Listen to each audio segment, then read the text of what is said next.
Today, we are strapping in for an intense, deep, and I have to say, slightly sobering session. We're focusing entirely on the absolute cutting edge of global AI development. Specifically, what's happening in the East. That's right. We're dissecting the insights from a recent and I think highly significant event, the AGI-Next Frontier Summit, which was hosted by China's prestigious Tsinghua University. And this was far more than just some academic meetup, right? Oh, absolutely. This was the stage where China's self-proclaimed AI 4 giants, we're talking Zhipu, Kimi, Alibaba's Quen team, and Tencent's top brass, they laid out everything. Everything. Their current technical successes, their future roadmaps, and I think most crucially for our discussion, their strategic fears. Okay, so our mission today is a bit complex. We need to filter through all of this. The technical updates, the strategic shifts, the incredibly candid geopolitical assessments. All to figure out the real state of play in the global race for AGI. Exactly. Are these giants actually leading the world, or are they playing an astonishingly effective, really high-speed game of catch-up against the West? And you know, the consensus that really dominated this summit, it defines the central conflict of AI development right now. Which is? That the era of simply building a better ChatGPT, what they're calling the chat era, is officially over. Over. Wow. The competition has fundamentally shifted. It's demanding entirely new architectures, new training methodologies, and frankly, a totally different mindset about what AI is for. And before we dive into all the technical details, we have to set the scene. We need to talk about how high the stakes are by addressing maybe the most shocking figure that came out of the summit. I think it's the most important figure, for sure. A leading expert in the room shared a consensus figure. The topic was China's chance to actually lead and define the next foundational paradigm in AI. And the number was? No more than 20%. Wait, hold on. No more than 20%. That's the number. And that 20% is a remarkably candid, deeply sober, and strategically important assessment. Why so important? Because it comes directly from within the leadership itself. This isn't some outsider's estimate. It's a self-critique. And it reveals these immense structural challenges they face, despite all their rapid engineering prowess. A tough pill to swallow, for sure. But essential context for understanding their strategy. Okay, let's unpack this and figure out how they plan to beat those odds. So to set the context, let's just quickly identify the key voices who were dictating this new agenda. We had Tang from Zhipu, Yang Zhilin from Kimi, Lin Junyang representing Alibaba and Quen, and Yao Xunyu from Tencent. And Yao Xunyu actually started the whole thing off with this completely unexpected piece of theatricality. Right. The source notes, he appeared as a massive jumping face on screen. Precisely. It was dramatic, a little comical, and it just completely broke the highly academic seriousness of the room. I can imagine. And I think it was a deliberate cultural cue. You know, a way of saying, yes, this is high-stakes science, but we're here to innovate and move quickly, not just read papers. It definitely would have caught everyone off guard. It did. And it lightened the mood right before they plunged into the really heavy stuff. A great way to start a high-stakes discussion, honestly. It reminds you that despite the seriousness of AGI, these are still, driven, competitive people. Exactly. But beneath that drama, what was the definitive strategic consensus? The consensus, which really is going to define the next few years' competition, is that the industry has fundamentally shifted from that chat era. Where the model's main job was just, information retrieval and engaging conversation? Exactly. To what they're calling the agent era. The core focus is no longer solving engineering problems like making a better search box or, topping standardized academic benchmarks like MMLU. So if they're not aiming for the best score on a test anymore, what is the new metric for success? It's now about performing complex, long-chain, real-world tasks. Tasks that deliver tangible, measurable production value. Not just information, not just clever text generation. So this is a shift from AI as an information provider to AI as an autonomous productivity deliverer.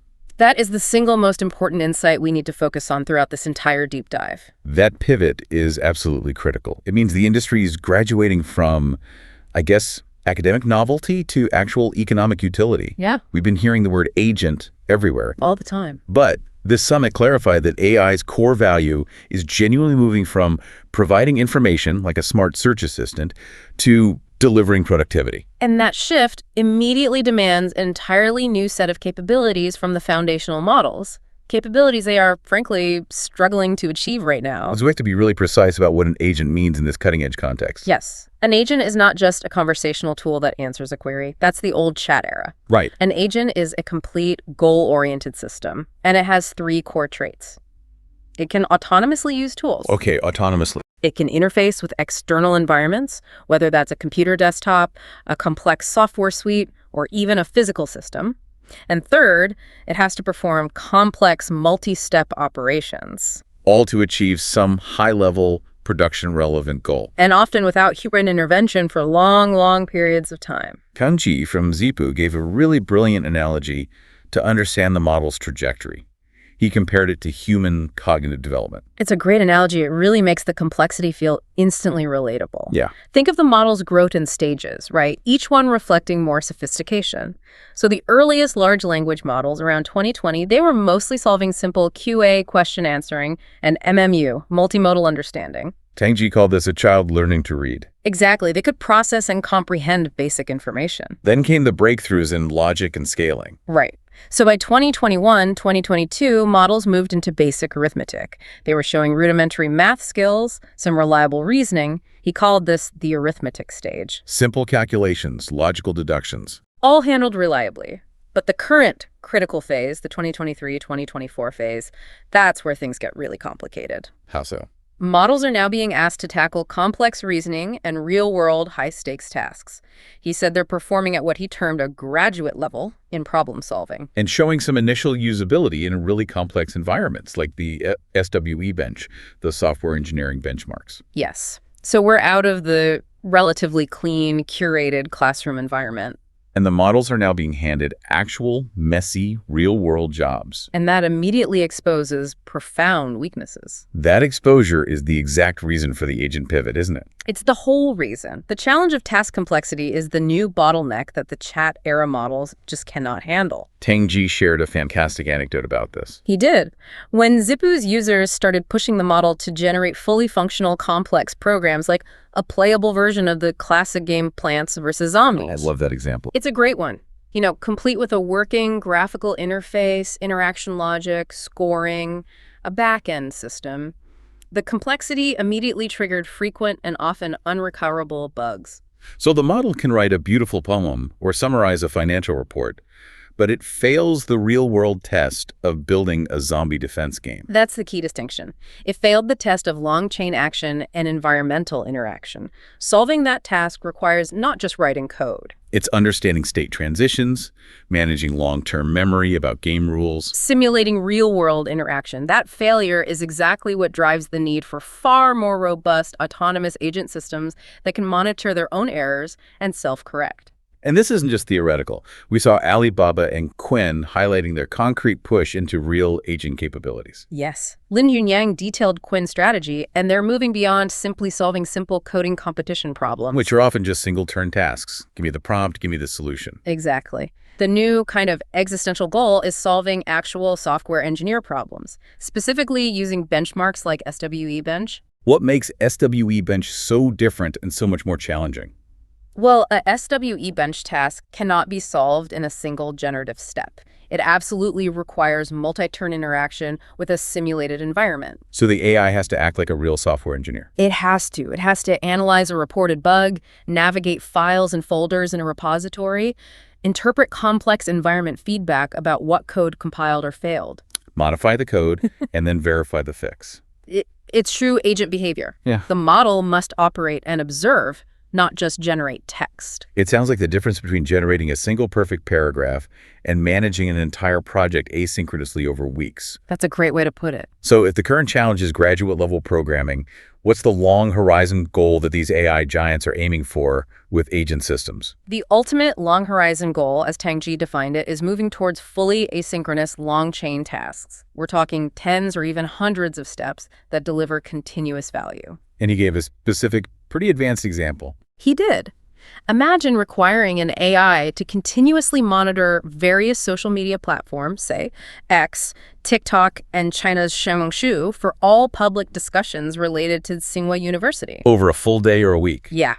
The AI must automatically filter, synthesize the emerging themes, understand the sentiment trends, and then generate a structured, executive-ready report on Monday morning. That's not a single task. That's a job description. Exactly. And it's impossible through manual, human-like execution because the duration and complexity demand continuous, autonomous interaction over time. This level of autonomy approaches what they call device use capability, which requires a hugely sophisticated hybrid approach in the underlying model. What does that hybrid look like? Well, the agent needs to intelligently choose its mode of interaction. Ideally, it calls established APIs application programming interfaces for standardized functions. That's fast, it's predictable. But not everything has an API. Right. And when it's interacting with non-API-friendly devices or legacy systems, like a specific website or some corporate accounting program with a complicated interface, the agent needs to simultaneously simulate GUI operations. So it needs to be able to click, drag, type, and recognize visual elements on a screen, just like a person. But at scale. Wow. Yes. This API and GUI combination, driven by full asynchronous reinforcement learning, is seen as the next major hurdle for agent performance. It means building models that can not only generate text, but also perceive the screen and execute motor commands. Creating a seamless loop between thinking, acting, and observing the environment. This is absolutely essential for achieving any kind of meaningful automation and delivering on the promise of the agent era. Okay, let's pivot from that ultimate goal, the agent era, which requires supreme complexity, to the primary constraint they're all facing. This is where the competition shifts gears, and it gets, I think, really interesting. The consensus view, and they stated this openly at the summit, is that high-quality, diverse, human-level training data is almost exhausted. They are running out of the high-octane fuel for the current AI growth model. And when the fuel runs out? The competition stops being about who can simply burn the most compute, which, by the way, is a game they are currently losing. Right. It morphs into a fundamental contest about energy conversion efficiency. The crucial metric becomes how much intelligence, how many agent capabilities can you extract from limited, increasingly finite data and constrained compute resources? This necessity of moving beyond simple scaling is key, isn't it? Because relying on brute force scaling, just adding more chips and more data, is hitting diminishing returns globally. And it comes with a massive, prohibitive investment cost, a cost that the Chinese giants simply cannot match due to structural limitations we'll get into later. Okay. And Yang Zilin from Kimi, he specifically provided an incredibly detailed deep dive into this. He made a compelling argument that token efficiency is now the core metric driving innovation. Token efficiency. Break that down for us. It's essentially the learning effect per unit of data fed into the system. The entire goal of modern architectural improvements is to move toward the lower left quadrant on the performance graph. So, achieving lower loss, meaning better performance, with fewer tokens and compute cycles. Exactly. When high-quality data and compute are finite, the network architecture that can squeeze the maximum intelligence from that finite resource wins the efficiency race. And he tied this efficiency focus directly back to the initial fundamental success of the transformer architecture itself. He did. He pointed out that the transformer's advantage over older sequential architectures like LSTMs only becomes truly significant in very long contexts. In short contexts, they're pretty similar. They are. But the transformer's ability to maintain a significantly lower position loss in long contexts is what made it a better scaling model for high-intelligence tasks. So for Kimi, long context ability isn't just a party trick. No, it's structurally critical for agent tasks because it provides the immense working memory required to manage multi-step complex operations without forgetting the starting goal or the previous actions. This extreme focus on maximizing intelligence per unit of resource led Kimi to discuss two really groundbreaking architectural improvements. They're designed explicitly to break the standard scaling law. Let's start with the optimizer change. They adopted the MUON optimizer, which is an industrial-grade second-order optimizer, and this is a massive shift. Why is it so massive? For a decade, standard large models have relied on first-order optimizers like Adam, which only consider the gradient, the slope of the loss function. Okay. Second-order optimizers like MUON use the Hessian matrix. They consider the curvature of the loss function. This allows the model to find the optimization minimum much more directly and efficiently. And Kimi's claim is? Kimi claims MUON provides a genuine 2x token efficiency improvement. Hold on, a 2x token efficiency improvement is absolutely staggering. That's equivalent to training on twice the amount of data. or reaching the same performance with only half the tokens in compute. It is a massive leap. Isn't that the kind of claim we need to be highly skeptical of? I mean, every research lab globally is aiming for this exact type of breakthrough. What evidence did they present to back this up? That's a fair and a necessary question. And while the summit reports emphasize the claim and the methodology, the raw data for public validation is, of course, proprietary. Of course. However, the depth of their discussion about the implementation challenges, I think, lends credibility to the magnitude of the breakthrough. The source material notes that implementing such a fundamental change, moving from first-order to second-order optimization, could not have been easy. Why not? Specifically because of stability issues. So the technical difficulty itself speaks volumes about the level of engineering required. It does. The training process with MUON was found to be highly unstable. It was prone to what they called explosion, where logit values would spike dramatically. Which causes the loss function to diverge and just destroys the training run. Completely. And Yang Jilin describes solving this with a specific, complex technique involving a dynamic QK clip mechanism. Can you break down what that QK clip does? Essentially, they created a highly sophisticated method to stabilize the training environment. They dynamically clip the maximum logit value, that's the input to the final softmax layer, which prevents the values from spiking into instability. So by stabilizing the internal dynamics of the attention mechanism during the application of the second-order optimizer, they ensured a completely stable, smooth loss curve across absolutely massive training runs. We're talking up to 15 trillion tokens. That's an astonishing feat of engineering just to harness the potential of the optimizer. It is. Yang Jilin even called the resulting stable loss curve the most beautiful thing he'd seen in 2025, which really highlights just how difficult that engineering problem was to solve under real-world industrial constraints. So it illustrates that the Chinese efficiency race isn't just about small tweaks. No, it's about deep architectural and algorithmic shifts. That focus on optimization is one side of the efficiency coin. The other is the architectural redesign itself, addressing the fundamental quadratic complexity problem, the ON1 problem. The ON problem inherent in the standard transformer when dealing with long contexts. Right. And that brings us to the Kimi linear architecture, featuring delta attention. Okay, so let's quickly review the ON problem. In a standard transformer, the memory and compute cost increases quadratically with the context length, which is n. So if you double the context length, the cost increases fourfold. Exactly. And this is what makes inference at context lengths of 1 million tokens or more prohibitively expensive and slow. Linear attention mechanisms were invented to fix this, right? By making the computation complexity linear ONL, you could theoretically handle immense context lengths cheaply. They were. But they failed historically. Why? That's the crucial background. Linear attention mechanisms have existed for years, but they suffered a critical flaw: a significant performance drop-off in complex, long-range tasks. So when the model had to recall a detail from the very beginning of a 100,000 token document to answer a question at the end, standard linear models usually failed because they lost expressive power. So you got speed, but you lost the intelligence needed for agent-level complexity. Exactly.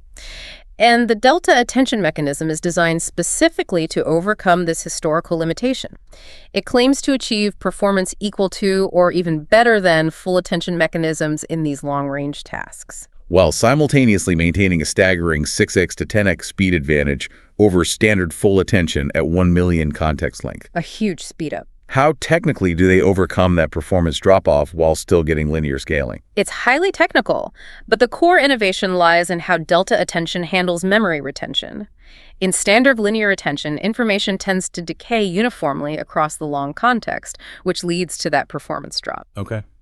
Delta attention introduces a mechanism that allows precise control over which memory elements, specifically certain dimensions within the attention space, are retained and emphasized between time steps. So by selectively deciding what to forget and what to hold on to, they enhance the expressive power of the linear model without sacrificing the massive efficiency gained from reducing the computationally expensive matrix operations. If that combination of speed and retained intelligence holds up, it fundamentally changes the economic and technical equation for agent behavior. It really does. It creates a superior, more frugal technical foundation for agent intelligence. Now, let's look at the training paradigm shift. Tang discussed Zhipu's strategy for moving beyond the traditional reliance on noisy, costly, and often subjective human feedback, or RLHF. The new approach being championed is RLVR, verifiable reinforcement learning. This sounds like models marking their own homework. That's a great way to put it. RLVR is a strategic shift from reliance on subjective human input to objective, self-correcting growth. So the core idea is to allow the model to self-iterate and grow in environments where correctness is clearly verifiable. Exactly. Think of defined checkpoint systems in structured domains. Running a compiled programming task, solving a math problem with a single correct answer, or executing clear, structured business flows where the final outcome is either achieved or failed. By providing an environment with explicit right or wrong answers, the model can automatically get feedback and continuously grow in a closed loop. It sounds like a perfect feedback loop for rapidly improving agent systems without the bottleneck of human annotation. It is, and it accelerates development immensely. However, Tang immediately highlighted the inherent RLVR challenge. Richard. The verifiable scenarios are being quickly depleted. As AI performance improves, the low-hanging fruit, all the clear-cut math tests, programming competition problems, and standardized web interactions are solved. So as they get smarter, the next frontier inevitably requires moving into non-verifiable task spaces. Exactly. The next challenge is assessing subjective quality. The aesthetic appeal of a newly generated web page, the quality of a generated research report that has no single right answer. Or the efficacy of a strategic business recommendation. In these semi-automatic or non-verifiable task spaces, human judgment is still essential, which limits the long-term effectiveness of RLVR alone. This means the path to a fully autonomous, self-improving AGI is still blocked by the need for costly human evaluation in high-value subjective domains. A huge bottleneck. We've established the technical trajectory, move from chat to agent, powered by these unprecedented efficiency hacks like MUON and delta attention, born out of resource constraints. China is clearly moving fast and innovating frugally. They are. So this brings us to the strategic pivot that underpins this entire deep dive. Why, despite this rapid development and incredible engineering skill, do the leaders themselves put the probability of China leading the next foundational paradigm at less than 20%? This is where the structural, often immutable differences between the U.S. and Chinese AI ecosystems become starkly clear. Especially in the views shared by Junyang of Alibaba and Yao Xunyu of Tencent. They are essentially saying, we are excellent engineers and fast followers, but the global architecture is stacked against us when it comes to fundamental breakthroughs. It's not about current capability scores. It's about investment structure, access to resources, and risk culture. Entirely. Let's start with the hard numbers, the investment gap, as seen by Junyang. Junyang was the most direct. He placed the leading probability at 20%, and that's already very optimistic. Very optimistic, wow. And his core reason lies in the structural investment difference in compute resources, which they refer to as computer, meaning the aggregate compute infrastructure. He estimated very soberly that the U.S. compute capacity is 1 to 2 orders of magnitude larger than China's. 1 to 2 orders of magnitude. That's a 10 to 100 times difference in raw infrastructure capacity. A staggering gap. That magnitude gap is staggering enough to make scaling incredibly difficult, but the way the compute is used, the investment strategy, that seems to be the critical distinction. It is the defining strategic difference. The U.S. investment is heavily skewed toward next-generation research. So they have the resources and the market tolerance to bet on the future. Meaning they can run massive, high-risk, experimental training runs that are likely to fail. But if they succeed, they define the next paradigm. Think of architectures completely different from the transformer. And China is trapped in a different reality. Precisely. China's investment is dominated by delivery and productization. The pressure to survive. Exactly. Chinese companies face intense internal market pressure to survive, deliver immediate value, and generate cash flow to justify the immense capital expenditure. This means the majority of their expensive, scarce compute goes to optimizing, stabilizing, and scaling known successful paths. Oh, they're perfecting the transformer, while the U.S. can afford to gamble on its successor. Right, so Junyang's core attitude is a warning.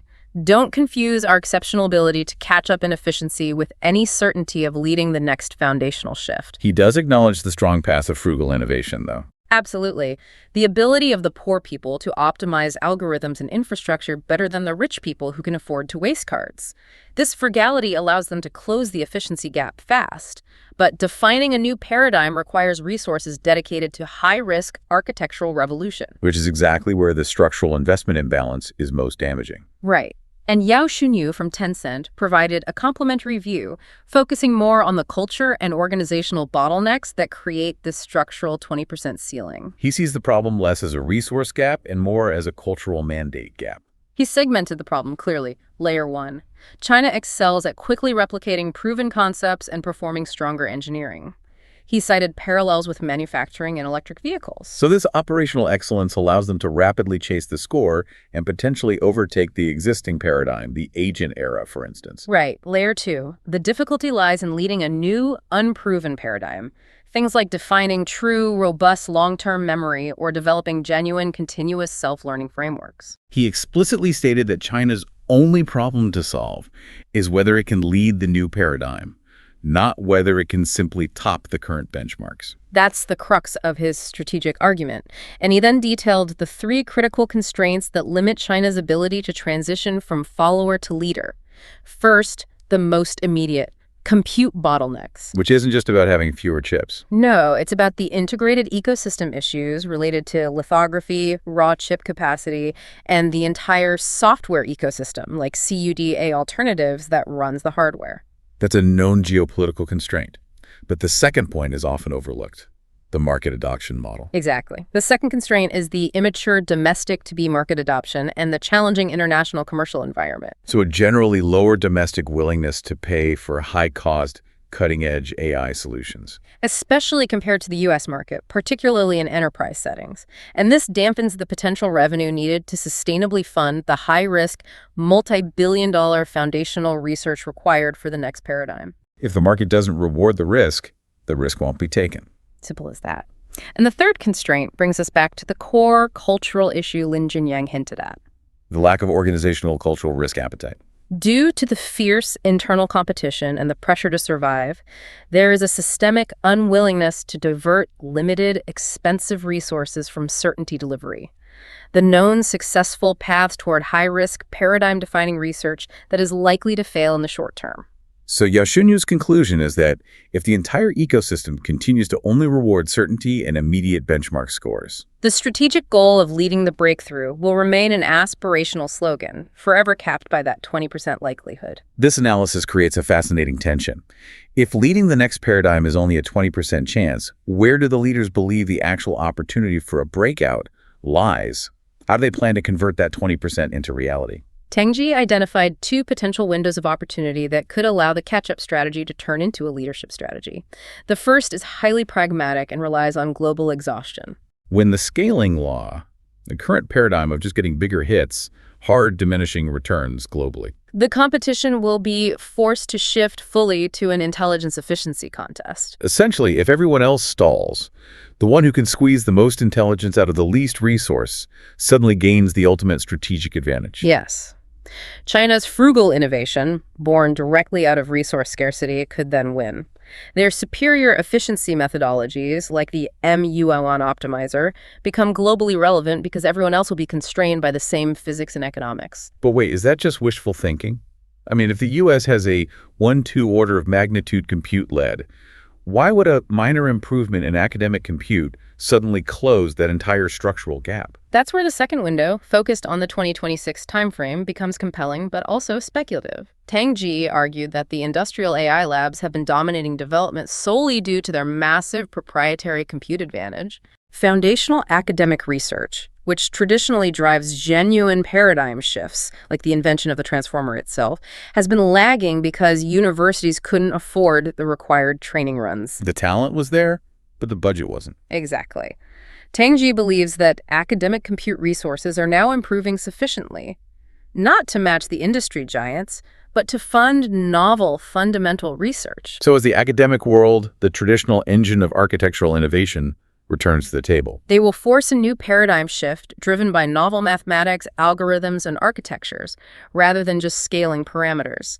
That academic inflection point around 2026 could be the moment a new path opens for a global leader to emerge, regardless of current industrial compute differences. It's a bet on pure human ingenuity over brute force scale. A very interesting bet. Let's move from strategy and efficiency into the technical aspirations that underpin this 20% chance. If agent systems are the goal, achieving true autonomy means solving fundamental cognitive deficits, where human intelligence currently far outpaces the best models. Tang outlined 3 major areas where current LLMs fail to match even moderate human cognition.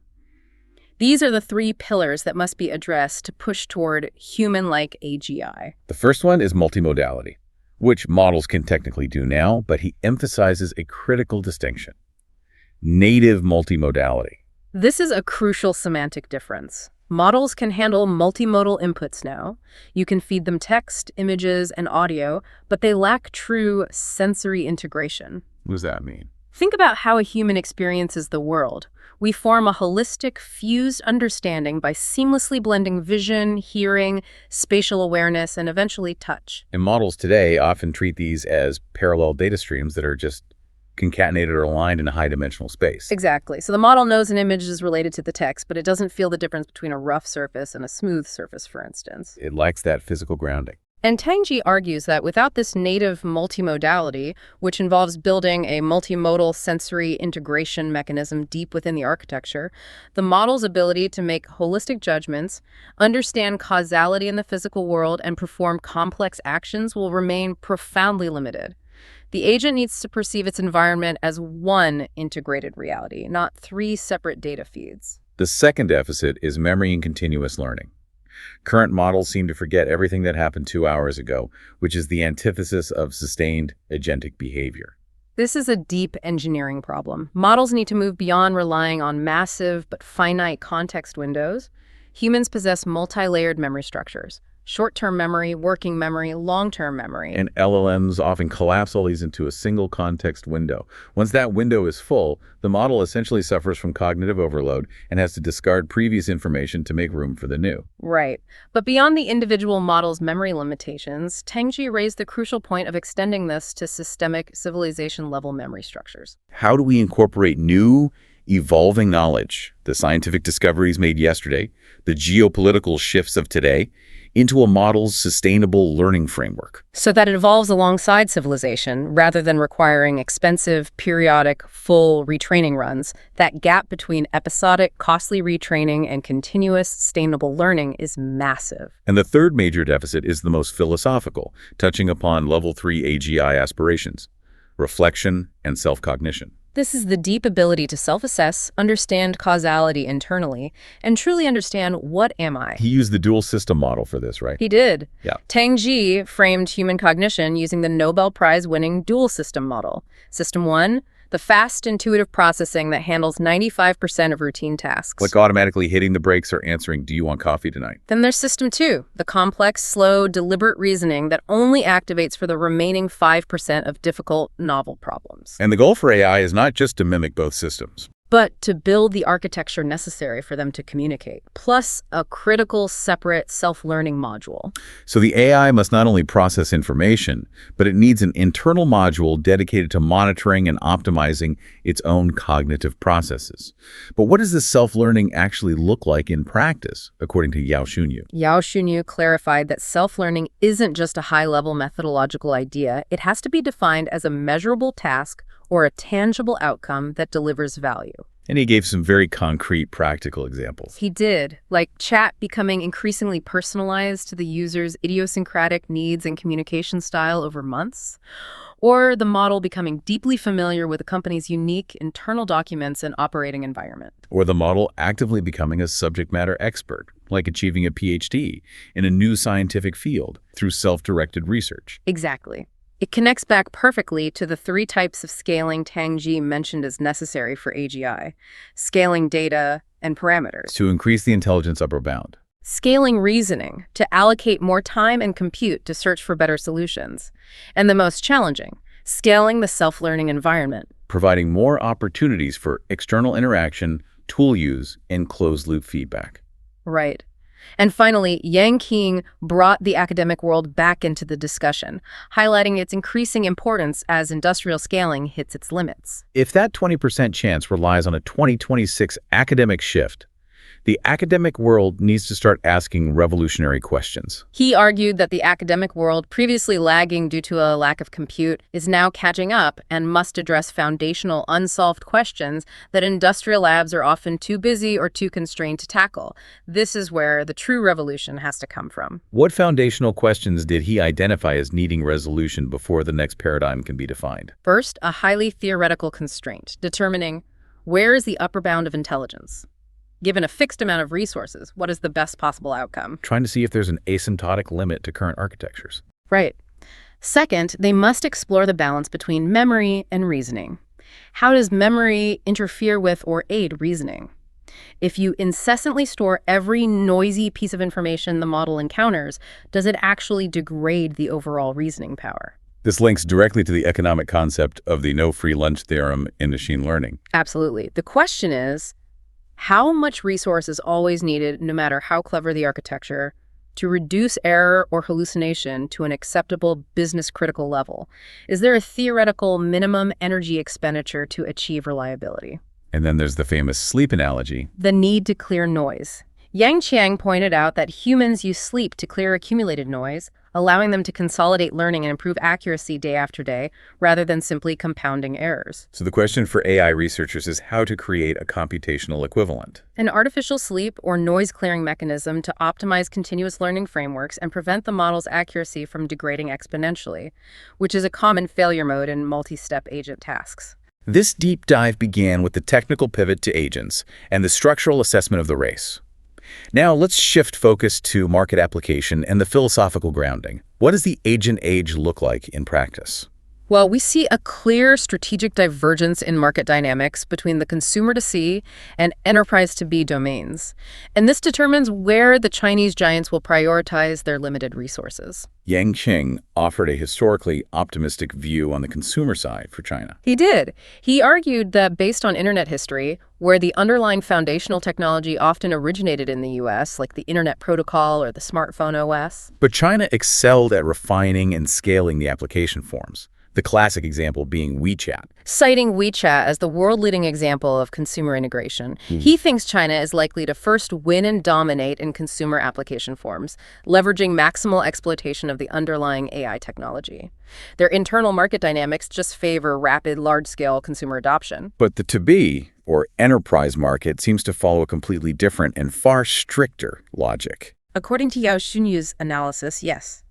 And his analysis of the to-B sector is crucial for understanding the high premium placed on intelligence. In enterprise applications, the value derived is directly proportional to the model's intelligence and reliability. He used a powerful comparative metric. Stronger models command massive premiums because weak performance requires expensive human monitoring and intervention. Can you walk us through that economic logic, the 8 out of 10 versus 6 out of 10 task completion difference? Sure. Imagine two models deployed in a complex corporate environment, tasked with reviewing legal documents. If Model A handles 8 out of 10 complex tasks correctly, but Model B, which is slightly cheaper, only handles 6. The human cost of monitoring and correcting the remaining 2 to 4 failures in Model B makes the cheaper model economically inferior. Exactly. The cost of failure outweighs the savings in licensing the weaker model. Therefore, in the enterprise space, everyone wants the absolute strongest, most reliable model available. Which creates an inexorable market incentive for pushing the performance ceiling toward AGI. Right. And China has a massive gap to close in how it integrates AI into actual enterprise workflows. Even if they achieve competitive model strength, it's about the integration layer. Junyang specifically mentioned the necessity for China to develop its own sophisticated solutions for bridging that gap. The gap between raw AI capabilities and actual messy enterprise processes. He cited the example of Palantir and its core concept of ontology. Ontology in this context isn't the philosophical concept, but an engineering system. Exactly. Palantir's ontology is the engineering system used for knowledge migration and alignment that allows AI capabilities to be mapped and integrated into existing, often decades-old business realities. China needs to develop this level of sophisticated workflow engineering. Building the engine is one thing. Building the reliable transmission that connects the engine to the wheels of the business is another. A great way to put it. And Yang Kang also focused on collaborative systems, suggesting that generic large models working in tandem with localized small models, especially in privacy-sensitive sectors like finance and medicine, will be a critical path forward. Now we arrive at the most foundational and arguably most important section of the summit, provided by Professor Zhang Bo. Yes, his high-level philosophical commentary on the inherent limitations of current LLMs, regardless of how fast they scale or how efficiently they're trained. This is the ultimate core flaw discussion. Zhang Bo stated clearly that current models rely on distributed semantics, which defines words' meaning based solely on its surrounding context and frequency of usage across massive data sets. And while this mathematical approach is what allowed language to be successfully treated as a computable vector space, leading to all the breakthroughs we see, it remains fundamentally an approximation of true human meaning. an approximation that, even with infinite scaling, leads to 5 fundamental deficiencies. The missings, he called them. This is where the limits of the current architectural paradigm truly reveal themselves. So what are these 5 missings? Zhang Bo detailed the 5 inherent deficiencies that persist because the underlying definition of meaning is incomplete. First, missing reference or denotation. The model lacks a true anchor to the external physical world. Right. Imagine an AI reading a million books about a screwdriver. It can use the word perfectly in context, knowing it's a tool, it's metallic, used to tighten screws. But if it has never once held, seen, or interacted with a physical screwdriver, it lacks the physical anchor. The true denotation is missing. Second is missing truth causality or veridicality. The model's reasoning is based on correlation and statistical approximation, not on verifiable truth or genuine causal links. It knows that event A often follows event B, but it doesn't understand why B causes A. This is the root of hallucination. Okay, third. Missing pragmatics or contextual use. The model struggles with the nuances of language use beyond simple syntax and semantics. Sarcasm, implicit context, understanding that a polite request is actually a command. Number 4 is missing polysemidynamic context. It struggles with words that have multiple distinct meanings and how those meanings change dynamically based on non-linguistic context. And the 5th is missing closed-loop behavior, which relates directly back to the agent problem. The model cannot fully self-assess and self-correct its actions in a verifiable, reliable way over long periods, leading to unpredictable outcomes. If these deficiencies are fundamental to the distributed semantics definition of language the models use, then even the fastest scaling and best efficiency hacks won't fix them. That is precisely Zhang Bo's implication. The path to AGI may require abandoning this foundational approach entirely. He also provided a vital framework for thinking about the future AI subject, distinguishing between levels of agency. Yes, based on human societal concerns. Level 1 is the function-action subject. This is the current status. AI is a powerful tool, an instrument. Okay. Level 2 is the normative responsibility subject. This is the desired critical stage where machines not only function, but can bear responsibility, operate under human norms, and be held accountable. A massive legal and ethical challenge. And necessary for enterprise adoption. Finally, level 3 is the experience consciousness subject. This is the feared stage where machines possess true subjective awareness and experience. And finally, Zhang Bo offered a powerful, almost philosophical conclusion on the changing role of the entrepreneur in this new era. He argued that the mandate of the AI entrepreneur is fundamentally redefined. They have to move beyond merely creating products. Their new role is to serve as stewards of this profoundly powerful technology. Treating AI like a universal utility, like water or electricity, that must be governed for the benefit of society. And crucially, this governance must focus not just on the machine itself, but on the behavior and ethics of the researchers and the users. In the AI era, entrepreneurship, in his view, becomes a glorious, sacred profession. This has been an incredibly detailed and surprisingly candid look into the Chinese AI landscape, exposing both its astonishing engineering prowess and its deep structural constraints. Let's synthesize the key takeaways for you. The central strategic shift is undeniable. The industry is abandoning the engineering challenge of building a better chatbot and committing to the cognitive and engineering challenge of building a fully autonomous agent. And the nature of the global competition has therefore split into 3 fronts: speed, efficiency, and foundational research. Speed is who can scale fastest, mainly the US. Efficiency is who can innovate their way around scarce data and chips, which is the Chinese necessity. And foundational research is who defines the next architectural paradigm, that 20% gamble. And this all funnels back to the central strategic choice facing China's AI leaders. They're trapped in this cycle of market pressure and product delivery. So do they prioritize engineering success on the current efficient paradigm, which guarantees short-term delivery and cash flow?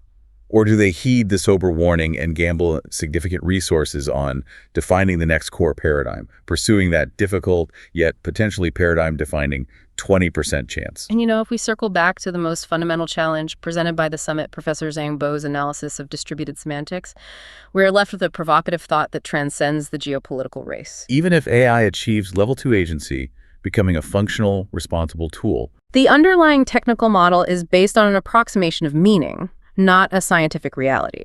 Meaning that the models are fundamentally flawed by definition because they don't truly understand what they're saying, only where the words should go. Precisely. If even the world's most advanced AI is built solely by scaling up an architecture that relies on an incomplete, scientifically approximate definition of meaning, the final question for you, the listener, is this. Can true, conscious AGI Level 3 consciousness ever be built purely by scaling the current architecture, or does the pursuit of AGI demand a total scientific revolution in how we model meaning itself, regardless of who wins the efficiency race? Something profound to mull over until our next deep dive.